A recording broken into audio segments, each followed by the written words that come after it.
Buona domenica a tutti amici di mattoscacco.com, ben ritrovati in questo video. Oggi ritorniamo a parlare di Niemann. Non lo facciamo solo noi, lo stanno facendo tutte le testate giornalistiche e non del mondo, tra cui anche Spiegel, che sarebbe l'equivalente di Repubblica.it, anzi forse per lo sport potrebbe essere anche la Gazzetta dello Sport, dove in questo articolo, che ovviamente è accessibile solo a pagamento, c'è un riquadro molto molto preciso di Niemann, di tutta la sua storia, e su Chessbase sono stati pubblicati gli estratti.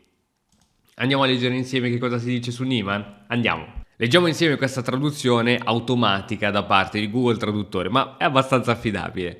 La carriera di Hans Mock Niemann, ma la sua ascesa dai 1000 al mondo ai primi 50 è davvero così speciale? Per farla breve, di solito e insolito, per capirlo devi guardare la sua storia. Allora, abbiamo già raccontato la sua storia, ma andiamo a vederla nel preciso. Hans Niemann è nato a San Francisco nel 2003, giovanissimo. I suoi genitori, la madre danese e il padre delle Hawaii, lavorano come responsabili. Per motivi professionali la famiglia però emigrò nei Paesi Bassi. Hans ha imparato a giocare a scacchi all'età di 8 anni, relativamente tardi rispetto ad altri grandi maestri. 8 anni ormai, diciamo che hai già un piede nella fossa, si sa, è così.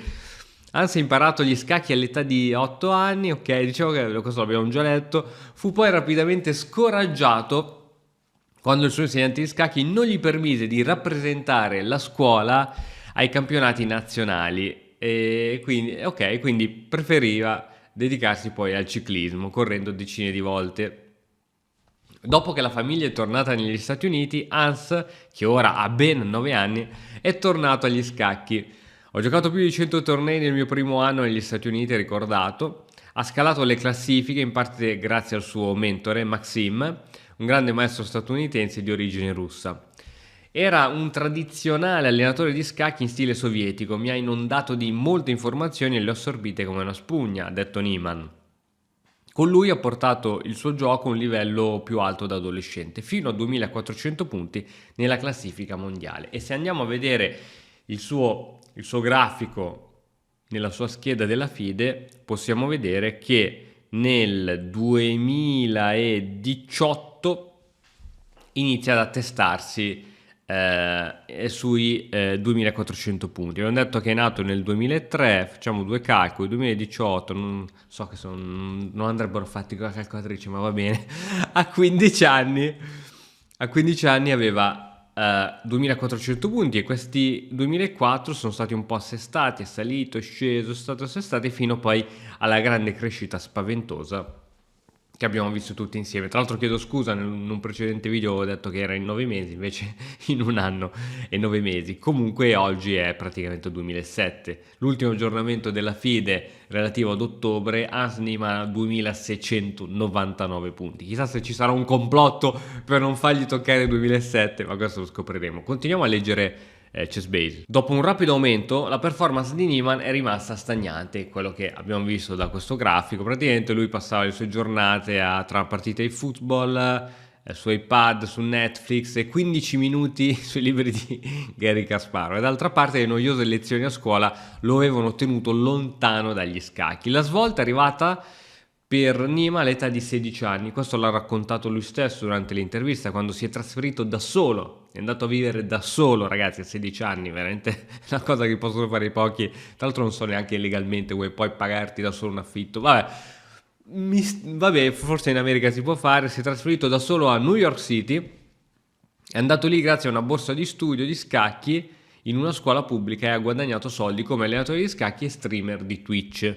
Ma Niemann ha rinunciato, è lì che poi ha iniziato, tra virgolette, a barare online per far crescere il proprio canale, le aspettative che c'erano su di lui, eccetera, eccetera. Ma Niemann ha rinunciato a questo per proseguire il suo sogno, voleva diventare un giocatore di scacchi professionista e quindi, per raggiungere il suo obiettivo, ha riorganizzato la sua vita. Anche questo l'ha spiegato nella sua intervista. Sveglia alle 7 del mattino per andare a nuotare. Poi da 10 a 12 ore di allenamento di scacchi.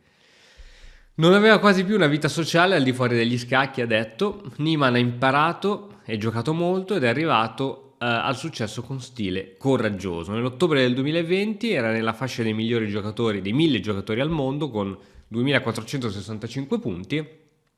Oggi è un grande maestro, è 49esimo nella classifica, forse questo articolo è di qualche giorno fa, e oggi ha appunto 2699 punti.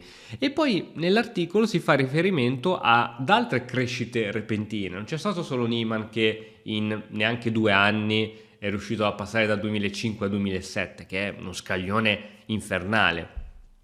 E questo aumento di circa 200 punti di elo, alcuni l'hanno trovato sospetto, eppure non è così straordinario secondo l'ex campione del mondo Anand, che dice: dato che ci sono molti giovani giocatori promettenti che fanno salti drammatici, non si è distinto particolarmente per me. I sondaggi sui dati mostrano che altri grandi maestri prima di Niemann hanno fatto il saltone dai 2005 ai 2007 ancora più velocemente. E per esempio vediamo il grafico qui a lato di aspetta che lo apriamo, c'è il grafico di Ghiri che ha fatto veramente un salto allucinante. Sì, magari non in così poco tempo. Sì, c'è stato un mega salto, cioè nel 2008 era 2003, nel 2012 era 2007.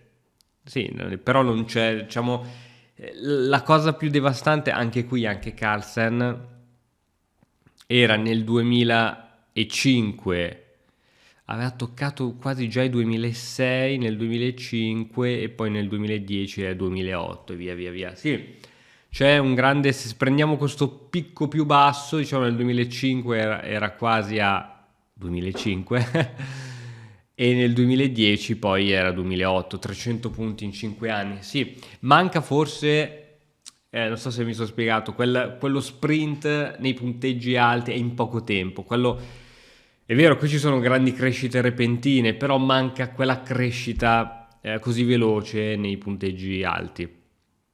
Ma ci sono altri grafici da prendere in considerazione e altre crescite che tra virgolette possono sembrare sospette, ma di sospetto in realtà non c'è nulla. E qui vengono paragonati, lo puoi vedere, il grafico di As Niemann, un giovane gran maestro Arjun Kumar Erigaisi, qui Gukesh e poi Pragalahanda, paragonati i loro grafici. Diciamo quello un po' più incostante è stato Niemann, però quello che forse ha la crescita più verticale di tutti è proprio Erigaisi, spero che si pronunci così, con un grafico veramente che fa rabbrividire, cioè una crescita, una linea quasi, quasi a 90 gradi, veramente. Sì, ci sono stati grandi salti, per esempio qui abbiamo Prananda nel 2014, era a 1800 punti, e nel 2016-2004, c'è da dire che probabilmente lui valeva già molto di più di 1800 punti, quindi è stato solo questa